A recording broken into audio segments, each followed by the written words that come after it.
look at our portfolio? You can give me a call at 775-825-4555. All right, Ken, thanks for the opening report, and hope to hear back from you next hour. Yes, we do. With a final report. Yes, sir. Thank you, guys. All right. Thank you. That's Ken Roberts, Fat Tail Trading. Give him a call. Have him review your portfolio. Make sure your money's working as hard for you as you did to earn it. That's right. Let's go from Wall Street to the anti-Wall Street, the town whose slogan is Silver Springs, where pavement ends and the dirt begins, the home of the longest continuous burning tire fire in the continental United States. It's Aaron. Hey, Aaron, what's up? I have that Sumatra mandolin swirling around this morning. We have little dusting of snow on the mountains out here around. Got a lot of rain down here last night. Most of the night we got some good water out here. So hopefully, and again, this is just a little bit of relief. It's not going to stop our drought conditions, but the water is nice. It makes everything smell clean. Yeah, it does, especially with the rabbit brush and sagebrush. Oh, well, right now you got everything coming into bloom. I like the oak sumacs and all this, the willows and everything are starting to come in. I'm starting to see flowers on the flowering plums and the buds and everything, which is, we're kind of, maybe 2-3 weeks early for a few things, but, that's the way it goes sometimes. You can never, the weather's going to do what it's going to do. And we just got to kind of go along for the ride. But it is nice to it's nice and crisp out here right now this morning. Very, very brisk. And like I said, it smells clean. It's a good day. I guess the big news in sports right now is Maria Sharapova and failing a drug test. Yeah, what did she fail with? Some kind of opiate? Well, this is probably something that's going to get looked at a little closer than this wasn't a normal thing. She was under some kind of she was having some medical issues and taking some medication, and it just so happened the medication that she was taking had been put on the banned list. So I know sponsors have pulled back right now and everything in that respect. It's going to hurt her a little bit, but. I think before anybody makes any kind of rash judgment on this gal, they need to let this play out and see what the tennis people do as far as are they going to suspend her or fine her or anything like that. I don't think this was a performance-enhancing situation, not from what I'm seeing. I'm seeing it was a medical condition that she was actually under a doctor's care for taking medication, and it just happens to be a banned substance. So they'll probably look at that a little closer, and it's like I said, I don't see something wrong there. I see, somebody under a doctor's care, and it just happens to be a banned substance. She's not like Lance Armstrong.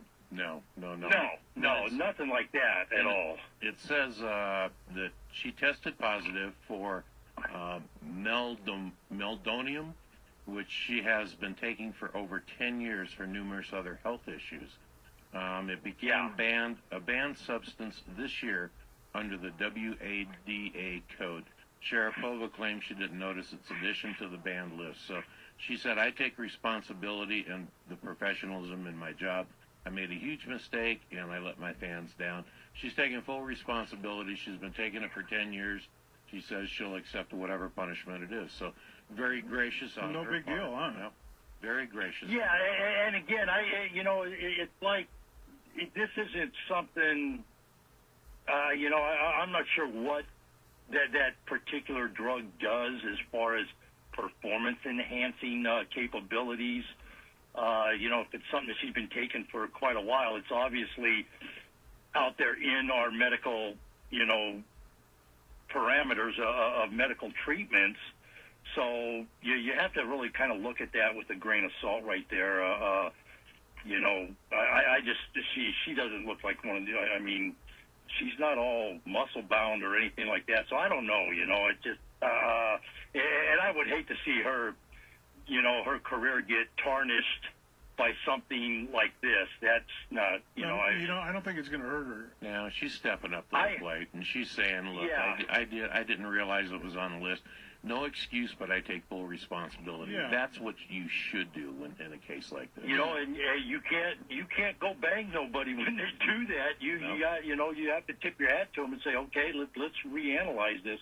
And like I said, I don't see this hurting her. She may get a suspension or something and have to do something, but I don't see this hurting her in the tennis world as far as that goes. The other big thing, I don't know if anybody saw the Graham Nash interview.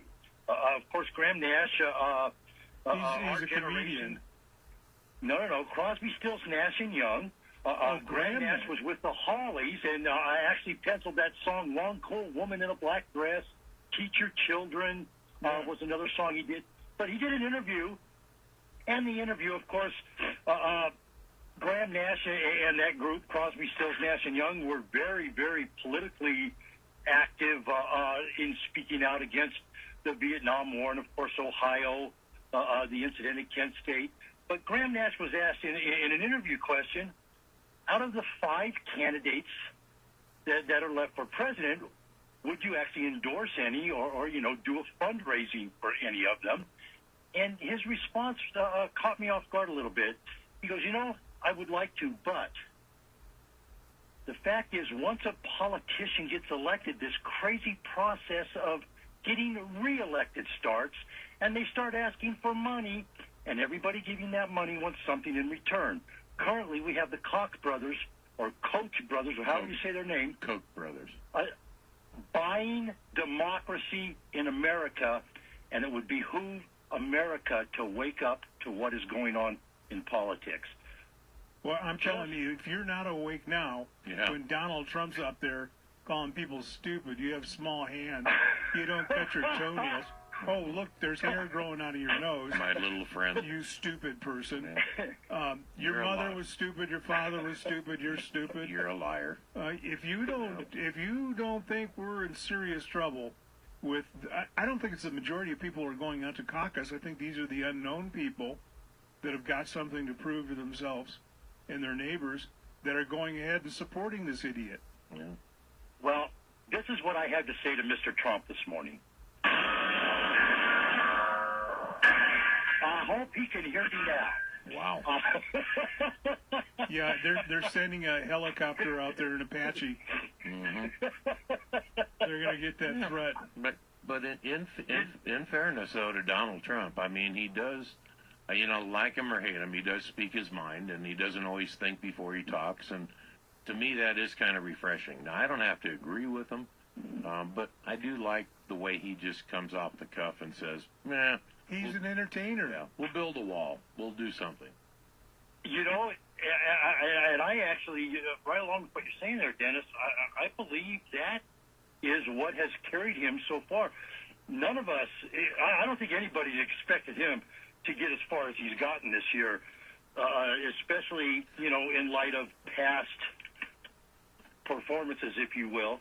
But he is just really starting to build some momentum here that other people are sitting back going, oh no, what have we created? Oh yeah, absolutely. Yeah. Well, and, I mean, if you think about it though, he's the womanizing, 3-time married candidate of the conservative, right-wing, religious right. Well, what's the marriage thing have to do with it? Does it show instability? Some instability, but the sanctity of marriage. I mean, other candidates have been blasted for their extramarital affairs, or the fact that they've been divorced once and had to remarry, and they had. I mean, I don't think anything about that if somebody's married more than once. You don't, but you're not part of the fanatical right wing. Well, I know that's because I didn't go to a caucus. There's a radical left wing. I think that all the minority of people that have got these wacko, strange thoughts are the ones that go to the caucus. And the people with real minds that are actually thinking about it, don't go. But the guys that are going, the right wing, conservative, crazy religious right, are supporting this guy. Right. I mean, think about that. No, I agree. The only thing we have to do is just make sure Well, not that. Yeah, Dennis and Jim have all this power that's going to make everybody go out and vote, Yeah. or move to Australia Or or not. Canada or Mexico or wherever. You know? Well, I just want all the people that say, I want all the people to quit saying if Trump gets elected, I'm moving. Just move. Just move. Do us a favor and move. Yeah. Stop telling us Yeah. what you're going to do. We don't care. Here's your Just do it. Snickers candy bar. Go bye-bye. Yeah, they won't do it anyway. That's it. Look at Papa John's Pizza. If Obama gets reelected, I'll have to close my stores because I can't do business in that kind of environment. You know, now he's got Peyton Manning, J.J. Watt, Joe Montana. You know, he's got all kinds of people up there pitching pizzas for him, doesn't He he? sure does. Sounds like he's doing pretty good to me. Well, Aaron, we got to move on. We're running out of time this hour. How do we contact you at Alliday? 775-230-9915. We got the article up on the GMO, and please, if you want food labeling, get on that phone and call your senators and tell them how you want them to vote on these bills. They're coming up for passage. www.allidayllc.com on that World Wide Web, folks. That's where you can find the article. Gorgeous already out here today. 50 degrees right now. We're having a good time. Let's all have a great day. Let's all be safe out there. All righty. That's Aaron with Alliday LLC. Give them a call, and if you support that product labeling, get in touch with them and get out and burn up a little shoe leather and get that done. Well, let's go from Silver Springs to Rio Rancho, New Mexico.